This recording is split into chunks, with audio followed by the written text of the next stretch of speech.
My Seven Chakras, episode 184. The best way to predict your future is to create it. The seven chakras, swirling vortices of energy, positioned throughout our body from the base of the spine to the crown of the head. For thousands of years, this ancient wisdom has been passed on from master to disciple. What are the functions of these energy centers? And could these chakras help you unlock your destiny and find your true purpose? Welcome to My Seven Chakras. And now, your host, Aditya Jai Kumar. What's up, Action Tribe? AJ here, host and founder of My Seven Chakras, the show where we dive deep into the ancient world to uncover nuggets of wisdom that will help you find your life's purpose. This is one show where we believe that your body has a natural, innate ability to heal, and that any disease or discomfort is due to blocked or stagnant energy. And today we talk about the fascinating topic of Feng Shui. But before that, let's listen to our latest iTunes review. Today's review is by a user named 36 Lucky Lucy. Wow, I like that name. So as she writes, I learn something new every time. I'm so appreciative of what Aditya brings to the table. I've been with the podcast from the beginning, and I've seen such growth from then and now. Keep doing what you're doing, Aditya. Lucy, thank you so much for being with us from the very beginning and witnessing the growth of our movement and the growth within you as well. Action Tribe, if you want your review to be read out as well, make sure you share your views, your thoughts, and your experiences in the form of an iTunes review.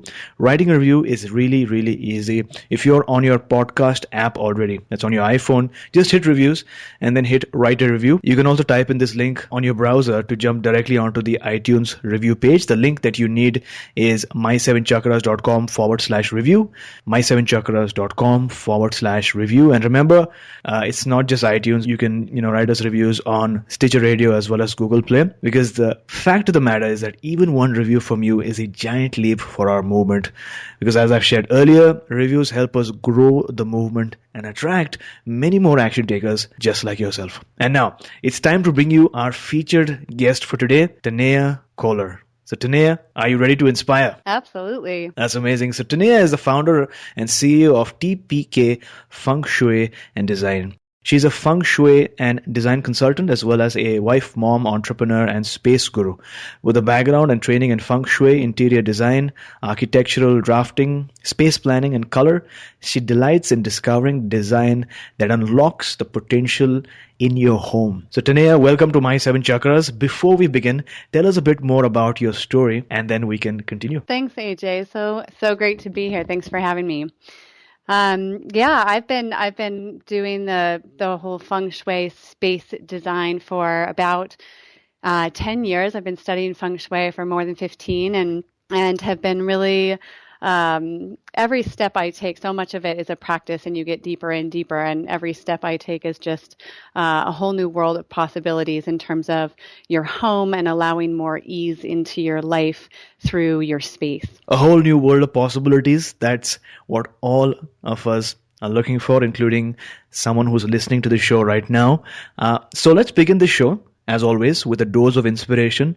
What is your favorite inspirational quote, and how does that quote play out in your life? Well, AJ, I had such a fun time looking around at the different quotes that really do inspire me, because I have quite a few.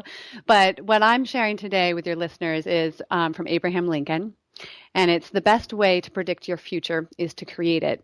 And that, to me, is all about conscious creation and about living intentionally and about having clarity around what you want without this concern for how you're going to get there. And I've found in my own world and with my clients that I work with that that's really the way to envision and create great things, is by knowing what you want in the here and now and feeling that in your heart so deeply. I love that quote. The best way to predict your future is to actually create it. Action Tribe, you have this innate ability within you to create, irrespective of whether you think you're creative or not. Creative people are just those people who have recognized their gifts and are using it from time to time, but you also have that power of creation within you. But I think the fact of the matter is that you need to have that dream or that vision in order to really tap into your creative gifts and to actually predict the future. So thanks a lot for sharing that wonderful quote with us, Taniya. So my first question is, what exactly is Feng Shui? Good question. I feel like it's an emerging field still, in the sense that a lot of people really do know a lot about it, and some people have a very surface knowledge of it. And Feng Shui itself is really the practice of looking into utilizing powerful intentions around how you interact in your space.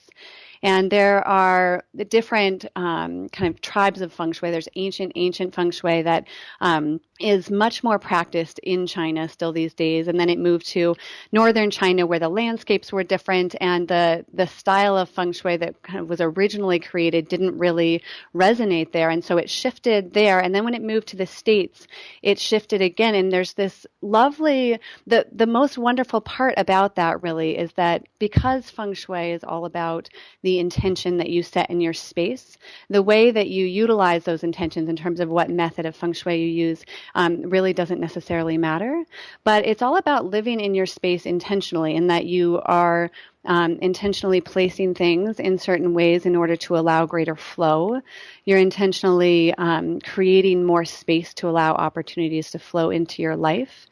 And so when you're doing that intentional work, you find that also the mindset piece comes in. And so you're being really intentional about your state of mind in your space, and you're creating a space that supports a more easeful state of mind, a more kind of relaxed state of mind, and create space that allow you to really rejuvenate from your daily life. Wonderful. So what I'm getting is you're saying that it's utilizing powerful intentions to interact with and create or recreate your space, right? And by space, I guess you mean your home or your office space, and sort of using all of that, using those wonderful energies to get into the flow.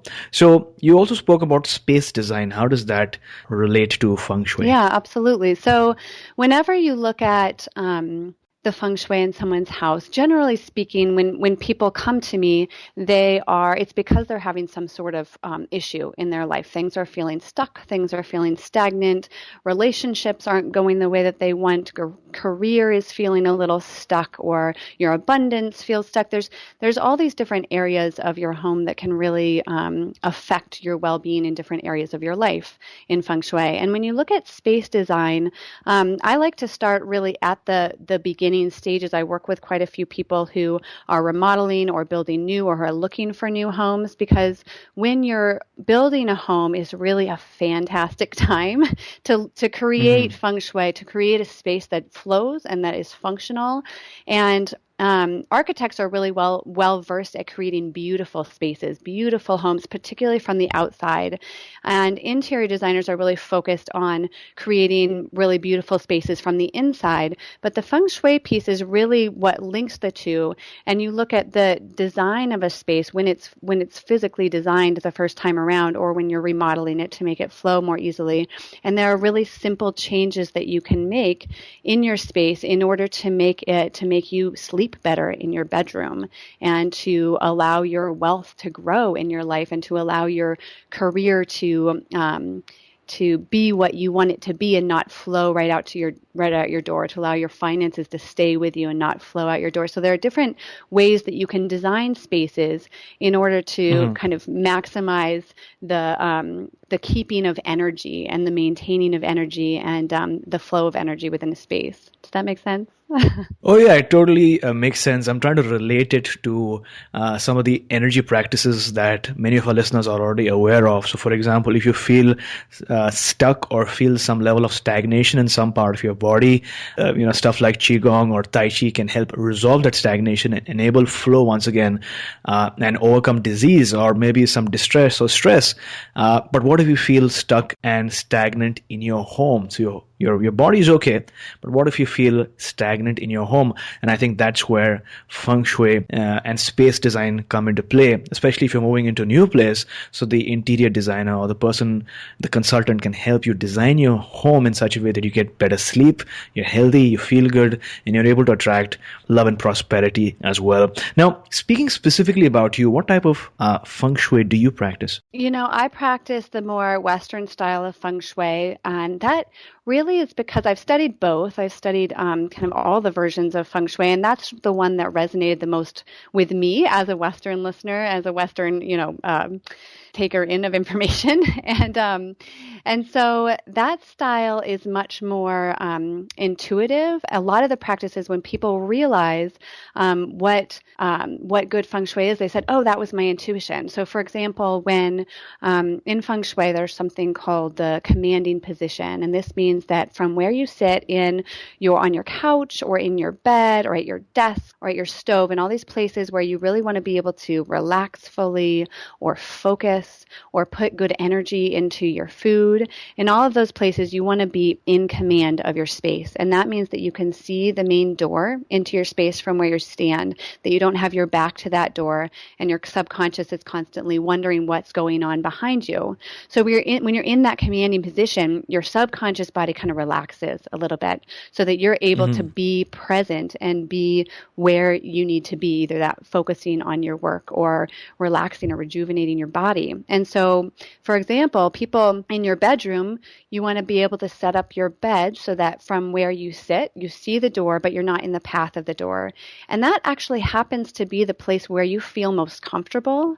I've worked with quite a few people who've said, oh yeah, I had my bed up against the same wall as the door, but I had to look behind to see who was coming in, and that felt really uncomfortable. And so often your intuitions that you have about your space and how you feel in your space, you're moving yourself toward that positive Feng Shui. It's all about these really subtle but really deeply ingrained intuitions that we all have. So is there a commanding position recommendation for people who are trying to set up their working desk at home, like people who work at home? Absolutely. Yeah. When you set up your desk at home, it's really wonderful to be in that commanding position. And I myself have had desks in many different positions, even as a Feng Shui practitioner. And I will say that the commanding position in your desk means a few things. Again, it means you're kind of further from the door, from the entrance, as far from the entrance as you can be and still be able to see the entrance. And so often what I find with people in their work spaces, be that at home or in their office, they tend to put desk up against a wall. And when you have your desk up against a wall, when you're sitting there working, you literally feel like you have this wall in front of you, because you do, but it translates over into your work. You feel like your work is more difficult, like you can't see that vision of the future, like there's no space in front of you to grow. And so when you are setting up your home office, it's really wonderful if you can pull your desk off the wall and enable yourself to see the door from where you stand. And that generally takes a little creative thinking on listeners' behalf.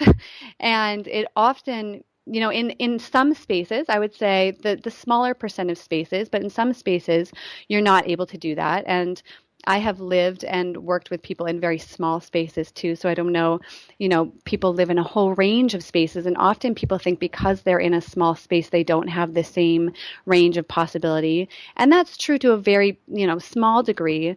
But really, I've found in all the small spaces that I've lived in and helped people in, you can almost always accomplish that. So when you're not able to accomplish that commanding position at your desk, the nice thing about Feng Shui is there's always things that you can do to modify the space so that you feel good sitting there, even though your space is a little bit restricted in that matter. So, for example, if you are sitting at your desk and you're up against a wall and you can't envision a way to set up your desk in a different way in that space for whatever reason, then you can put a landscape painting in front of you so that you have that depth of vision, so that when you look into it, you can see far into the future. And if you're in a space where you're unable to be able to face the door, if you have your back to the door, you can put up a mirror that reflects the door from where you sit so that you can see the doorway coming in. You can see all the people coming in. It puts your subconscious at ease so that you're able to really focus on your work and be more productive. So I love those two tips. One is put like a wallpaper or something like that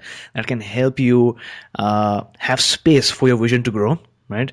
And the other thing is put a mirror so that you can see the reflection of the door, especially if you can't move your desk around. Is that correct? Right. Got it. So you've alluded to this a while back, but where does this practice originate from? Could you talk to us a bit about the origins of Feng Shui? Yeah, absolutely. So Feng Shui originated in southern China and then eventually migrated up into northern China. And the origins of Feng Shui are very much about your landscape around you and where you should put your home in relation to streams and mountains. And so it's a practice that doesn't relate as much to your listener, most likely, and as much to people in modern day society. And that's why it's shifted over the years. And not very often you'll find, some people are still able to position their homes when they build them and they have a little bit more space. They're able to position their homes in relation to the sun. And of course, that practice is coming back more and more. People are really realizing the benefits of that. And people used to do that much more. And so that style of Feng Shui really applied much more easily to homes that were positioned towards the sun in order to take advantage of natural sunlight and heat gain and whatnot. And since our modern day society is not necessarily set up that way, I believe that that's also why some of the shifts occurred. So when it eventually shifted into the States, it became much more palatable for a Western listener and enabled a Western listener to really benefit from the positive effects of Feng Shui and understand it. And the origins of Feng Shui tend to be a little bit more superstitious. So some of your listeners may have heard of Feng Shui in a way that, when your door faces south and, you need to place this certain object outside your door in order to change the energies of the south, and it wasn't necessarily the intuitive side of Feng Shui. And I find that when people utilize the intuitive side of Feng Shui, the rest of it comes really naturally. And so I don't necessarily resonate with the origins of Feng Shui that are very superstitious, because that's just not me. But it's really interesting how it has shifted over the years in order to accommodate the ways that our societies have shifted and changed and culturally are very different. Love that. So I think our community also believes in the same thing. So even if it's a superstition, what is the best method to follow in such a situation is to take action, try it out, and see whether it makes sense for you. And if it makes sense, that's great. But if it doesn't make sense, then you can try something else, right? Absolutely. So like you sort of suggested, you need to tap into your intuition and also see whether it makes sense for you or not. Your intuition is going to give you that answer. Now, as we record this interview, we're getting ready to enter a brand new year, a phase during which many people make big changes in their lives. So why should a person pay attention to Feng Shui today? Yeah, good question. I love this period when we're about to enter the new year, especially here in December, because I feel like you have all that excitement and wonder and curiosity that's still coming. And I feel like the new year comes and it passes and people make resolutions, and oftentimes those fall under the wayside. And what I have found about that ability to transform your life in the ways that you really want to transform it, which is really what resolutions are all about, is that oftentimes people will, for example, people will go to some sort of really wonderful workshop or weekend retreat or something where they feel a shift, a transformation, something really inspired them to make a change in their life in order to feel better in their body or in their mind or in their space. And oftentimes people get back home and they find that they go back into all their old patterns, and it's really difficult to make that transformation outside of that really like transformative, amazing, inspiring, space where they learned that. It's hard to transition that back into their daily life. And so when I work with people, what I tell people is that you can change your life, you can transform your life by changing your body, your mind, or your environment. right? You can change any one of those three things and it will have a pretty significant impact on the other two. And I, of course, work with the environment piece, but what I always recommend when people have some sort of really inspirational moment where they are ready to transform something, I recommend that they take something in their space that they've been having intuition about, like, oh, I'm not loving the setup of my living room. I recommend that people take a large something, a couch, right, or a bed or a big heavy chair, and move it somewhere else. Shift your space in order to represent that shift that you're looking for in the rest of your life. And when you're able to do that, it's really amazing what happens, because it opens up these spaces that were not open before, and it opens up that ability for you to grow and transform in the ways that you'd like to. And the space itself has, when you every day when you walk in your space, you have these same patterns that you walk within your house. Everybody does, right? I do. And everybody has them, and they're the same patterns where you get in and you put your stuff down and you go to the fridge, or whatever it is that you do next when you go to bed at night, and the things that you do, and you're walking these same patterns through your space. And so your space can really have this effect on you that makes it difficult to change, because all your patterns in your space are the same, these same habits and patterns. And when you're looking to shift a habit or shift a pattern, when you shift your environment, it opens up these inner spaces.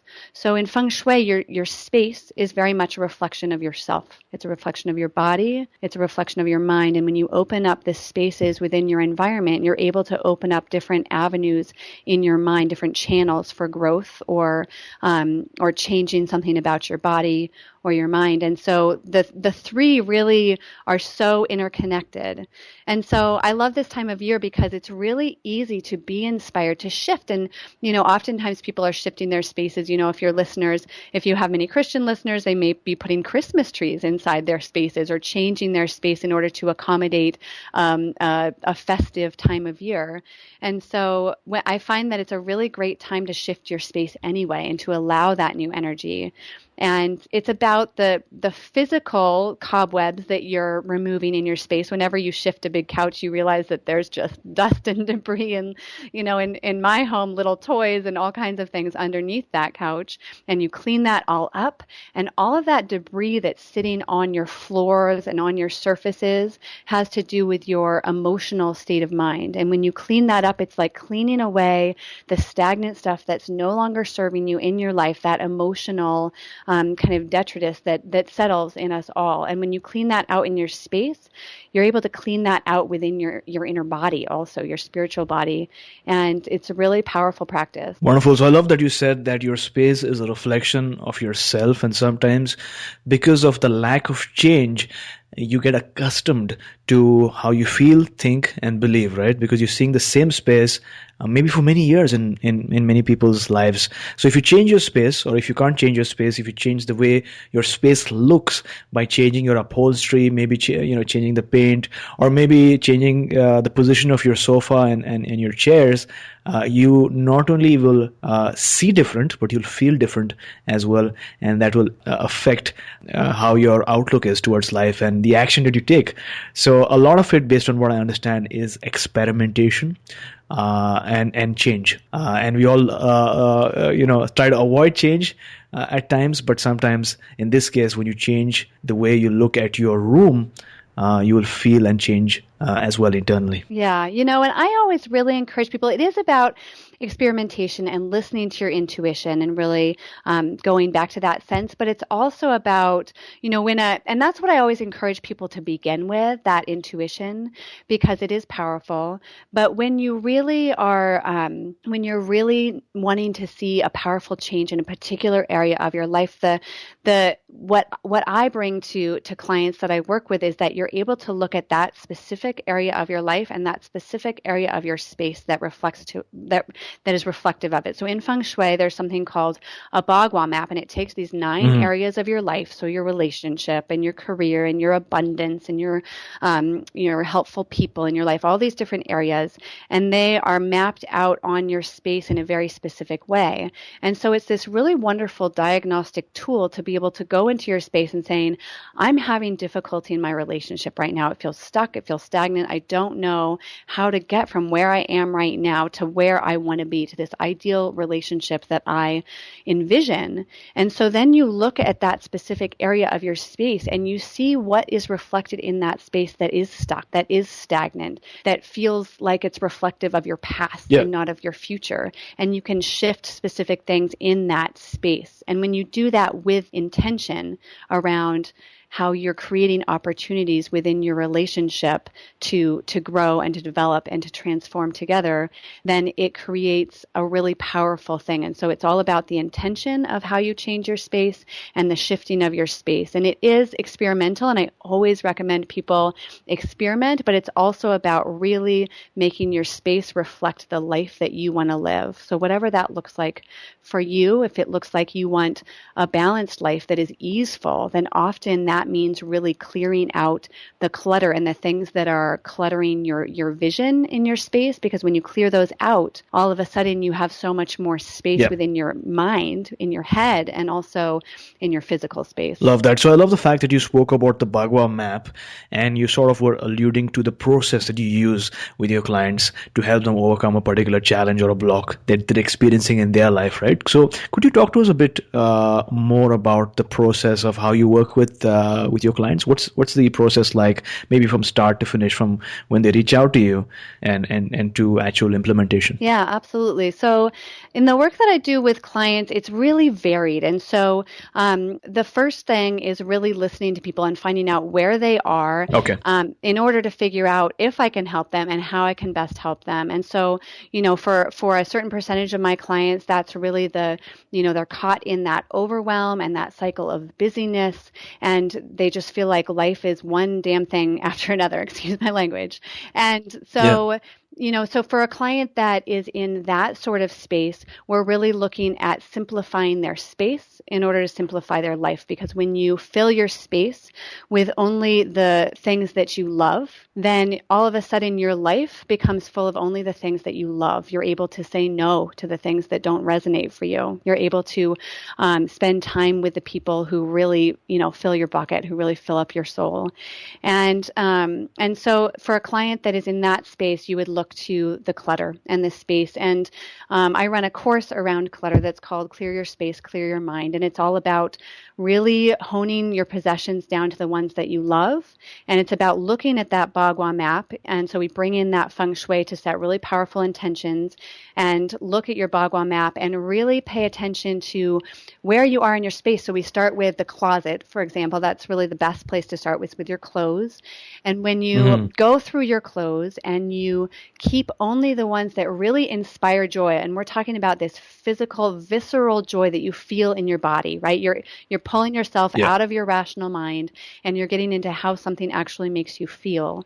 And so when you start with your closet, we look to what area of your home that is. And so, for example, my closet is in my self-knowledge and wisdom area of my home. That's all about my the wisdom that I personally have in my life. And when you hone your clothes down to only the ones you love, as I go through that process, I'm thinking about how I am cleaning out all the old things that no longer serve me in my self-knowledge and wisdom. And I find that whenever I'm feeling a little bit blocked in that area, I'm able to look at my physical space and say, what's going on in my physical space right now? And I say, oh, I haven't put my laundry away for a week. Or, oh, I've, the papers are really, piled up on my desk, whatever it is. And I know that that's the time to really go in and clear that physical space out in order to clear the mental blocks in my space. So for the clients who are feeling that overwhelm and that busyness, that's that route that I send most of them down. And I find that kind of group process is really powerful for that transformational growth that keeps you accountable. You have people who are going through the same experience at the same time with you, because as you go through your things, everything we own is related to our past, right? No matter if it came into our lives today or if it came into our lives, if it's a piece that got passed down from your ancestors. Everything in your space has to do with your past. And so as you go through those things and determine which of them really bring you joy, it brings up all kinds of past experiences. And so we work a lot with the mindset blocks that can hold you back and keep you stuck in those places. So that's a really powerful root. And then there's a handful of clients that I work with privately who just need a little bit more fine tuning. And the clutter piece isn't necessarily their challenge, but they're looking to, again, unstick a certain area of their life. So, relationship wise or career wise or abundance wise, or your health. Your health is a really wonderful way to inspire your good health in your body, is to really look at your space. And in Feng Shui, the health area of your home is the very center of your home. And oftentimes in our homes, the very center is closets. It's that get really packed and really full and really stagnant. They don't open up. They don't see the light of day very often. Yeah. And so that can begin to cause health problems in your life when those things, when your spaces aren't flowing as well. So when I work with clients, they're starting off from that space of stuck, stagnation, something's not flowing, not feeling right. And it can be that overwhelm or the stress. Oftentimes, our homes are really designed to be these places where we're able to have this rest from our day-to-day. And what I've found this modern day and age where we all have so much stuff, there's stuff constantly coming into our spaces and filling up our spaces and our lives. What I find is that people get to this place where they're feeling like their home is a source of stress. So they walk into their home and all they see is this long to-do list of stuff that they have to do around them. And we have all this stuff really, it takes up a lot more time than we realize. You spend time organizing it and putting it away and fixing it when it breaks and deciding what to do with it when you don't want it anymore. And all of these things, all these ways it's a time suck to have all these stressors in our home. And so we've come to this place where our homes often are no longer this source of respite and rejuvenation that we really desperately need from the busyness and that external kind of energy that we receive from the world. We really need to be able to retreat into ourselves as well. And our home is really that reflection of ourself. And so when it is that calm retreat, we're able to rejuvenate from our day-to-day. We're able to really live and be present in our lives outside of our home by having a home that is a little bit more stress-free, that is more relaxing and rejuvenating. And so people are starting off from that place of overwhelm. And really by the time I'm done, and I've begun working with clients through courses and privately for, 3-6 year-long periods, 3-month, 6-month, or year-long periods, because that's really where you see the transformation. And what I found when I worked with clients before I transitioned into that really powerfully transformative mode, I would have a consultation with a client and give them all these great ideas, and it was kind of overwhelming, the amount of information. And so now I spread it out over a 3-month period or a 6-month period, and I can kind of drip it in where they're needing it most in terms of where they're seeing stagnation in their life. Love that. So a quick question before we move on. Is there an industry standard or certification for a Feng Shui home? Like a LEED certification or something like that? There's not. I like that idea though, and what I would say about that is that, in a LEED certification, you have these green standards about how your home is built, and you can put those into place and they remain for, a long period of time, for 10 years, 15 years, your windows will be well sealed or whatever it is. And so, but with Feng Shui, it's all about this constant practice. And so it's not like because I'm a Feng Shui expert, I have Feng Shuied my house and then it remains that way and it's just perfectly in alignment all the time, right? It's very much more, it's all about the change and the transition and what we're bringing into our lives and how we're changing as individuals on any given day. And so I find that when I went through my stuff, in terms of looking at this stuff piece, when I went through my stuff a year ago, the joy that things brought me, my joy shifts over that year and changes based on my experiences and my growth as a human being. And so now, if I go through my closet again, I'll realize, I have all these pieces that no longer bring me joy. And they really did for a while. And that was wonderful. And I'm able to thank them and let them go. And so it's all about that shifting, changing sands of life. That's just the way that it is. And Feng Shui is really about that flow of energy. And so even a space that simply sits and rests, that doesn't have any human interaction. It's collecting dust and it's collecting debris and it's collecting those kind of slower energies. And so a space like that is even going to feel different than a space that has a lot of active energy in it. And so you can't certify a home feng shui unless, you could certify a home as really a feng shui home if from the start when you build it, you look at those pieces. Absolutely. And I don't think there is a certification, but maybe I'll create one because it really is powerful when you do it from the start. Amazing. So what advice do you have for someone who wants to attract financial prosperity in their home? What should they do or not do? Yeah, absolutely. Everybody always wants, that's a big piece for people, right? Well, the wealth piece, if I could do something in my space to bring more wealth into my life, like clearly I want to do that. And so I'm glad you brought that up. Your wealth area of your home, really, there's so many different things. So the first thing is to get really clear on what that means for you. What do you want in abundance in your life? What do you want a wealth of in your life? And that could be money, clearly. That could be, balance. That could be love. That could be so many different things for different people. So you first get really clear on what kind of abundance you do want, what kind of wealth you want in your life. Because what I find oftentimes is people complain about what they don't have in their life, but not often are they focusing on what they do want.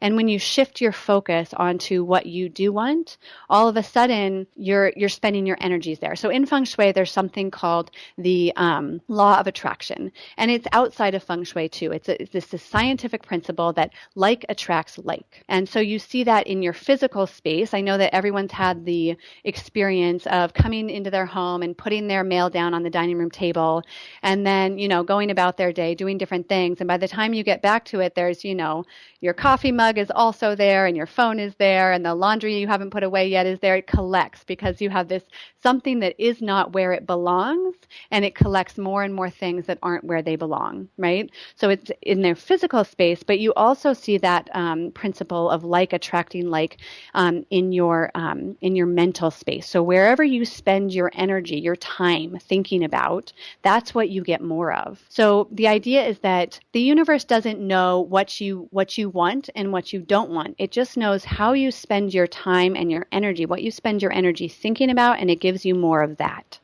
And so the idea that if you're thinking about what you want, you're going to attract more of what you want. Like attracts like. And so in the abundance area, this is for any area of your life, but in your abundance area, you first get really clear on what you want and not on how you're going to get there necessarily, right? You forget about the hows, you drop the how, and you're just allowing yourself to be really idealistic and clear about where you want to be. Doesn't matter how you're going to get there. And then when you spend, and then you get that good feeling inside of you.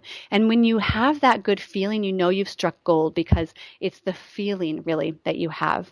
And then I really encourage my clients to take note of all the ways. So you get clear. If you decide you want an abundance of money, you want an abundance of love in your life, you want an abundance of balance or ease, then you pay attention in your life to all the ways in which you are finding ease and balance and love and money and feeling good about those things. And so the abundance piece is particularly as you notice more and more of those things in your life, you're just attracting more and more of that to you. You're noticing the little manifestations that are happening in order to get you that greater manifestation. And they say that 99% of manifestation is all in the non-physical world until you get to the what you really want. But your goal is this constantly changing. And so it's important to revisit that daily or weekly, what you really want, because as you open up that door into that vision, into what you want, all of a sudden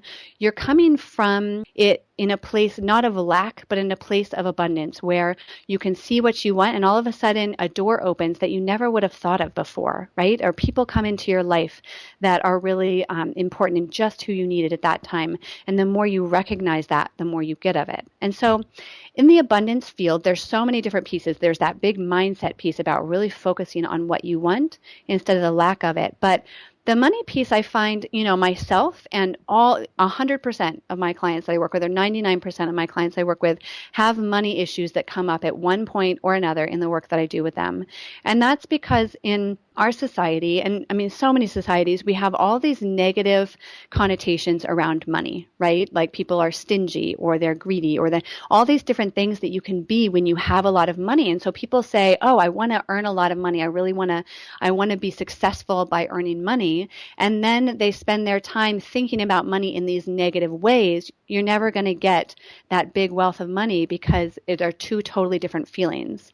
And so you really have to get clear on what you want.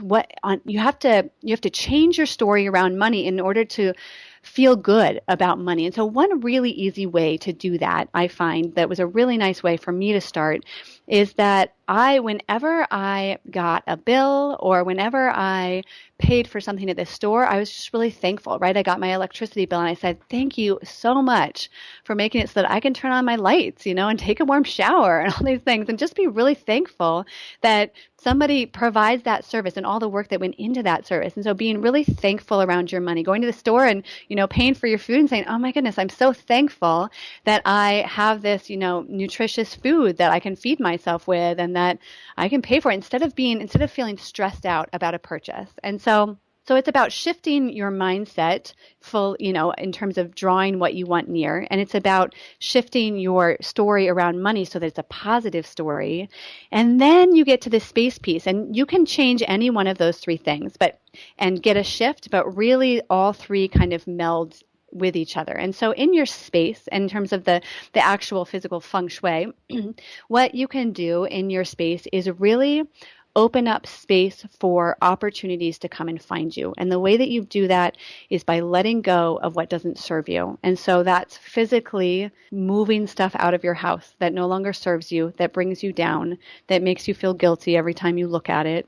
So often in our society, people keep gifts that don't really resonate for them, weren't something that they would have bought for themselves, but they feel guilty getting rid of it because it was a present.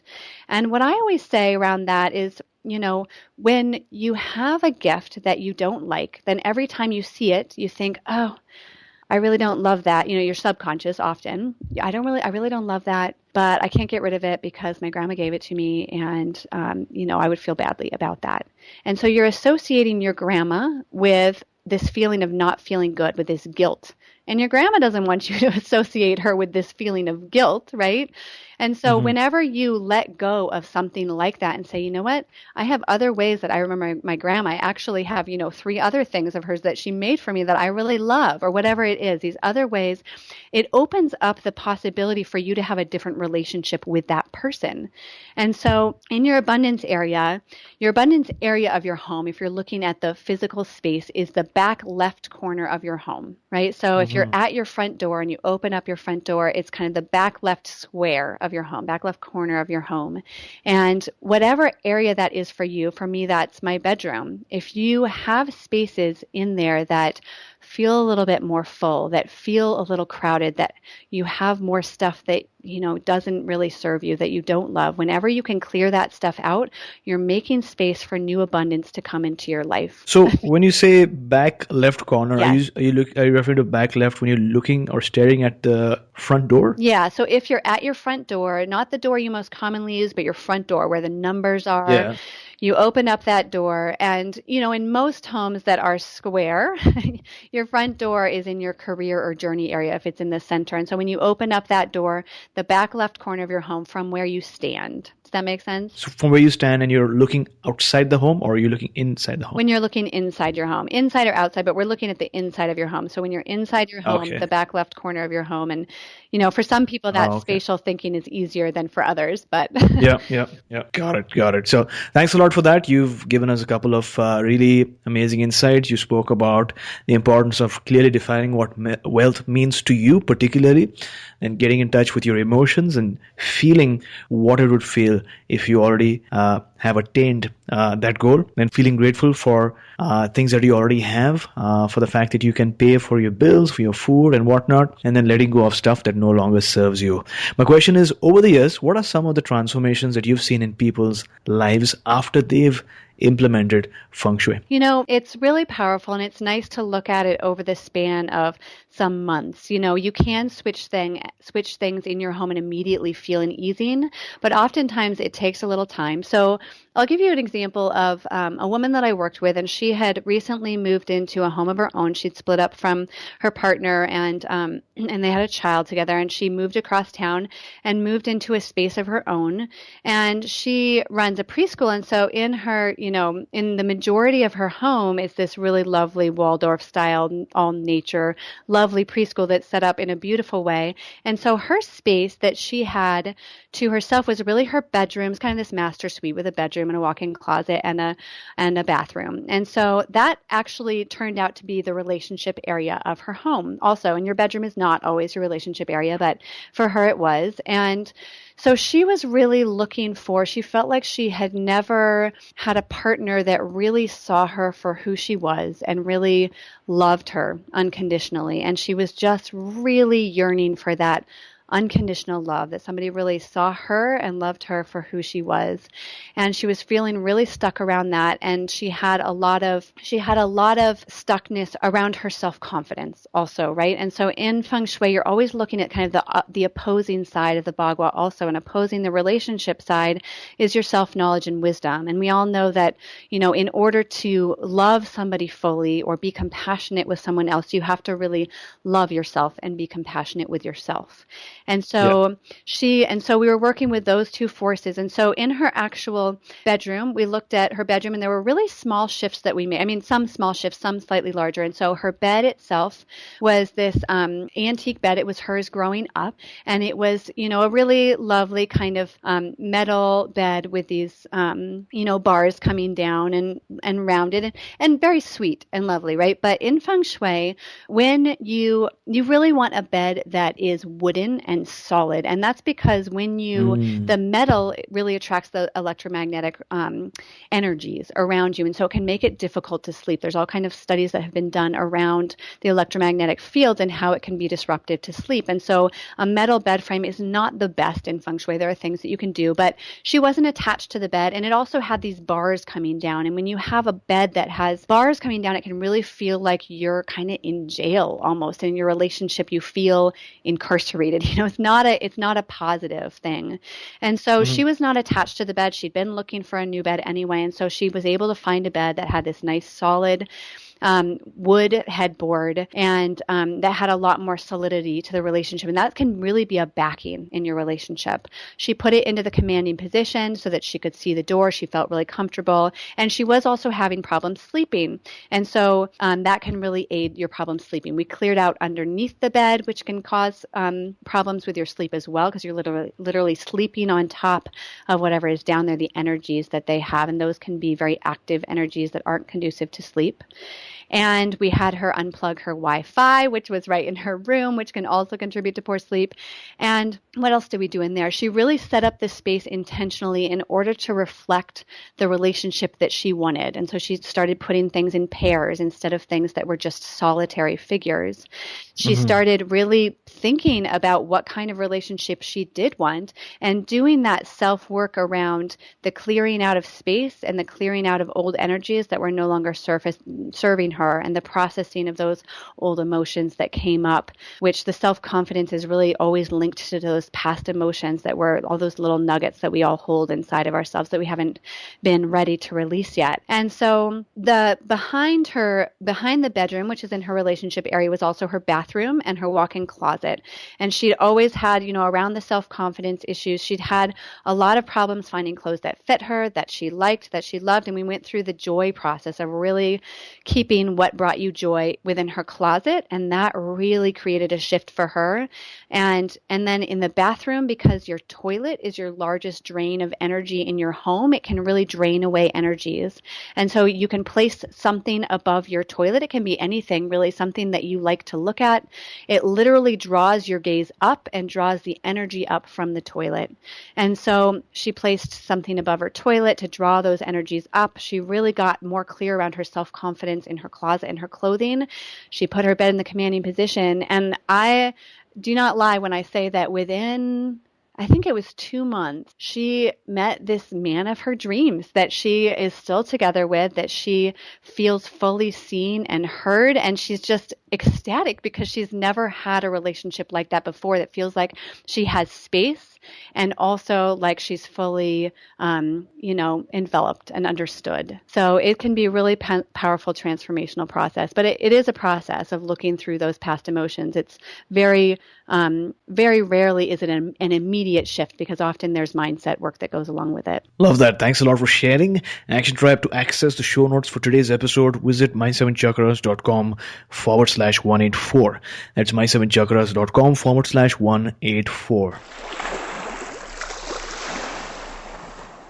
Do you have the patience to wait until your mud settles and the water is clear? This is an amazing quote by Lao Tzu, and this was featured in the book Tao Te Ching.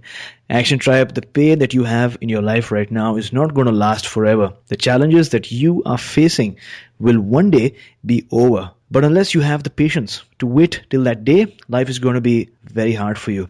It really doesn't have to be that way. Every day, find out one way to overcome your challenge. Reach out to people who've overcome this challenge in the past. You may read books or take courses that will provide you the skills to get past this challenge. But most importantly, have faith, because when the water is clear, you will have become a transformed human being. So Taniya, talk to us about a time when you experienced a massive challenge. How did you enter that situation? And then what steps did you take to overcome it? Yeah, I have two children. I have a 7-year-old son and a 2.5-year-old daughter, and I have certainly been in places where I found parenting to be really challenging. And I had this story in my head around, parenting is hard. Parenting is hard, and that's really what I was finding. And of course, that's what happens when that's the story playing in your head. And so, I was just having a really difficult time with my son being this patient, present parent, as I'm sure parents out there will fully resonate with, and also having this second child in the mix, and the way they play with each other. And so as I was experiencing kind of months of feeling this like this weight and this stagnation, this feeling like I don't know how to deal with this, I thought, you know what, I'm going to look to my space. And you'd think as a Feng Shui consultant expert, I would have been able to do that sooner, but everybody it takes this time and this perspective. And sometimes in our own spaces, it's a little bit hard to have that perspective. And so I looked to the children and joy and productivity and creativity area of your home. That's one area of your home. And in my particular home, it's this staircase down into the basement, and it's kind of dark, and it comes right from the side door. There's just a really short kind of stoop that goes right down into the stairs and right down into the basement. And in Feng Shui, stairs are kind of a missing area in your home. And so I thought about what I wanted that area of my life to really look like. I wanted to be more playful with my kids and patient and curious. I wanted to be able to really live that daily curiosity with them. And so I looked to my space and I thought, how can I make this space reflect that playfulness and that curiosity instead of this kind of downward momentum that, I would clearly into this down deep darks of my basement. That's kind of what I would expect to see, is kind of lack of hope or lack of vision. And so I happen to be a relatively hands-on creative person, and I created these little like paper balls that were just so playful and that I loved so much. They brought me so much joy, right? And I hung them in my stairway up above the stairs themselves to really draw that energy up and to remind me of that playfulness and that creativity and that joy that I really wanted to have while I was parenting. And I won't say that it was an automatic shift, but what I will say around that is that it opened doors into different resources that I had within myself and resources that I had within my community, and which enabled my children to open up areas of themselves. The way that I interact with them enables them to open up or to close down based on how I respond to, their queries. And so as I was able to be more open around that, they were able to open up, and there's been a remarkable shift. And it's probably been a year since I did that. And I've seen a remarkable shift in the last 6 months. It's just been amazing how different it feels to parent when your story is much more centered around the playfulness that you want to allow to surface in your own life. Wonderful. So looking back now, for our listeners, in just one sentence, what is it one major life lesson that you'd like to share? One major life lesson in one sentence. Okay.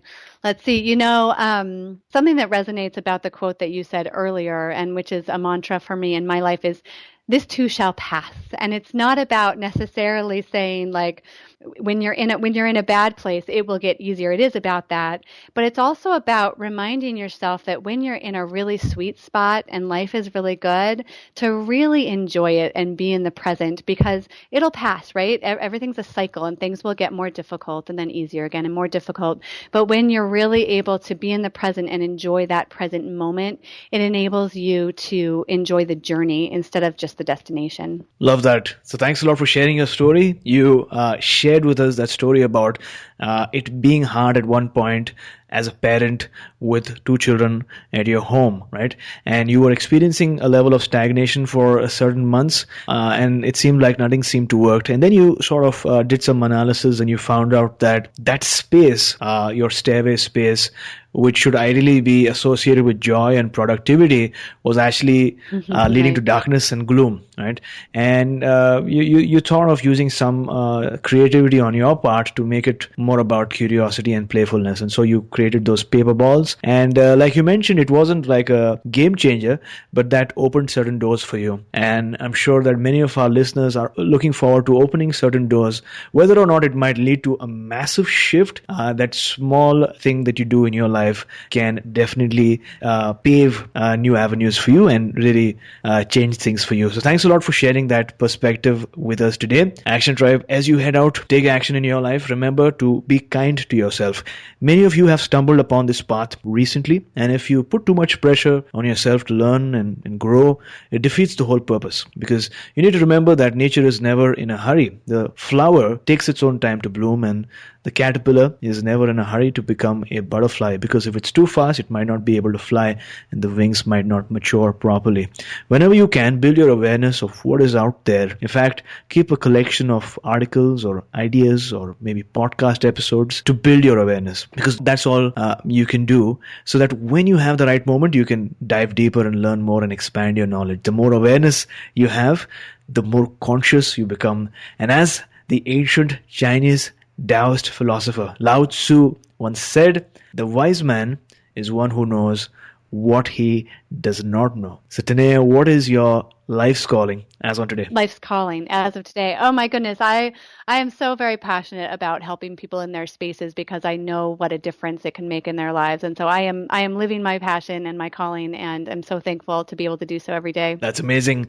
Now, as you look back at your life, was there ever a defining moment?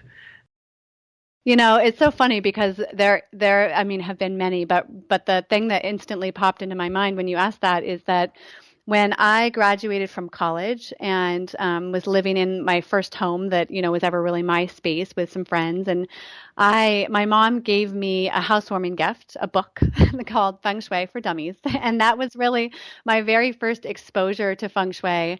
And it really was this defining moment, because it allowed me to come to terms with a lot of the issues I had around my childhood. And my parents had divorced and all of these different things, because I was able to read about Feng Shui and the way that you can look at a floor plan and the way that it can help you to live your life in a different way. And when I looked at the floor plan of the home in which I'd grown up in, it was missing the abundance area in its entirety, and the relationship areas had some funny things going on, and the health area was the toilet was in the very center of the home as this downward drain.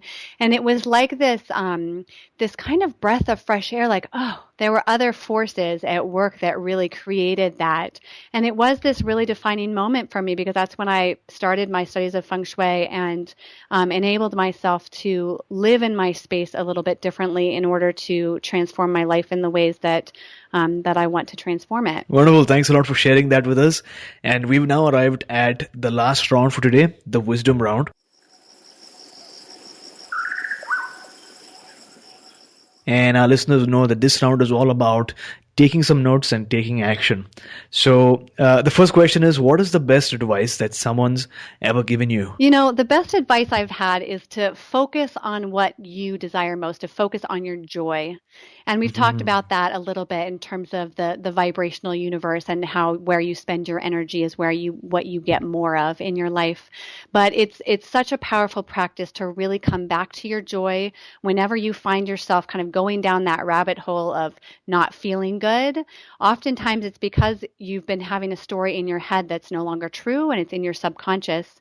And when you can pull yourself back to your joy, it allows those subconscious stories to come into your conscious mind, and that awareness is that really powerful first step to living a more joyful existence in your daily life. So is there a personal habit that keeps you strong? You know, it really relates to that returning to that state of happiness. And it is a practice. So it's a habit, and it is you're creating these new neural pathways. And so as you kind of practice more and more and create these neural pathways around your joy and feeling your joy, instead of going down that automatic path into not feeling good, you're creating literally new neural pathways. And as you do that more and more, it does become a habit.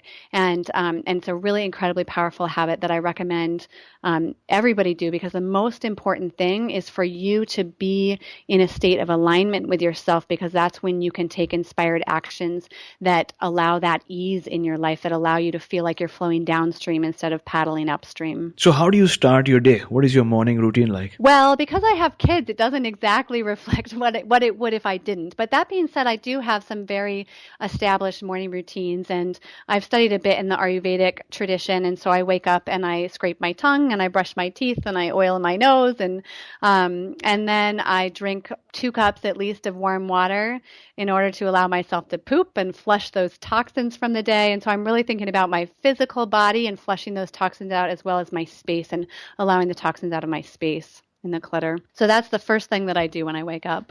Sure. So name a book that you'd like to recommend for our listeners. Yeah, absolutely. You know, I would recommend Money and the Law of Attraction, particularly in light of the things that we've talked about today. It's Esther Hicks and the Teachings of Abraham. And for anybody out there who hasn't watched Esther Hicks on YouTube, it's a really wonderful experience. She's channeling the teachings of Abraham. And so it's kind of out there, depends on what your comfort level is with that sort of thing. But it's incredibly powerful stuff. You can YouTube her and watch any number of clips that will just really bring you back into alignment. But she has a book called Money and the Law of Attraction, and I really recommend it for anybody who's out there thinking that they might have some money issues to work on in order to bring more abundance into their lives. So Action Tribe, I know how much you love our book recommendations, and I know that many of you actually go out and purchase these books as soon as you hear them on our show. And that's why Audible.com is offering Action Tribe one free audiobook download with a free 30-day trial so that you can get to check out their amazing service. Now, Audible has over 180,000 titles to choose from for your iPhone, Android, or Kindle, including bestsellers like The Chakra System by Anadiya Judith, Autobiography of a Yogi by Paramahansa Yogananda, and A New Earth by Eckhart Tolle.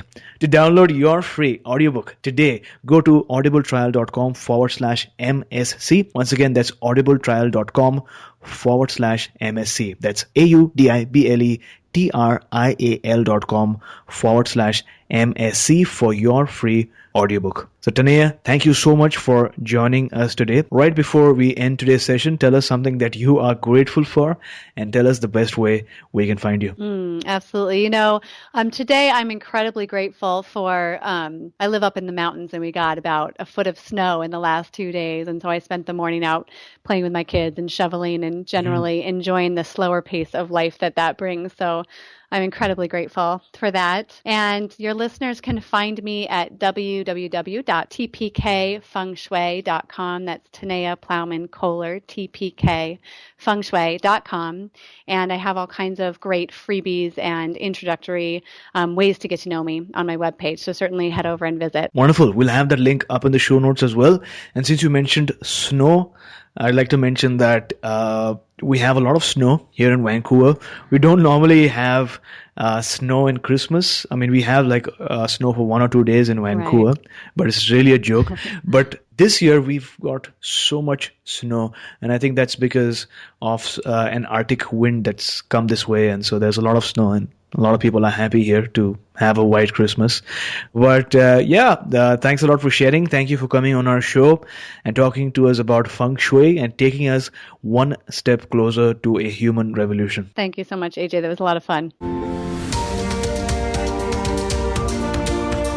You were listening to My Seven Chakras. Go to mysevenchakras.com. Download your free gift, get inspired, and take action. Transform your life today.